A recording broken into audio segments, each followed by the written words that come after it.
dostlar, vaktiniz hayırlı olsun. Bugün 17 yanvar 2026 yıl. Dostum, kardeşim, bugün Çavuş müəllimin qonağıyıq. Hoş geldin.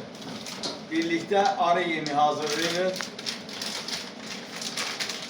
Allah Çavuş müəllimə can sağlığı versin. Allah kömək olsun, hoş gelmişsiniz. Gelen ayaklarınız var olsun. Çok sağ olun. Hayırlı olsun inşallah.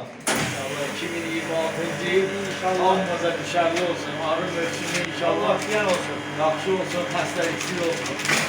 Siz bu çeklərdən istəyirsəniz Çavuş müəllimdə hazır da satılır var ya.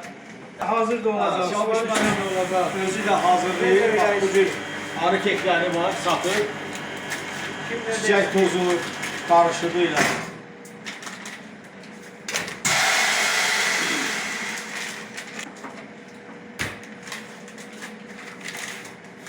Hayırlı olsun inşallah. Sağ ol. Ey maşallah. 2026 yıl bakın arılarımız için arı keki Ballı yaptık. kek. Ballı arı keki.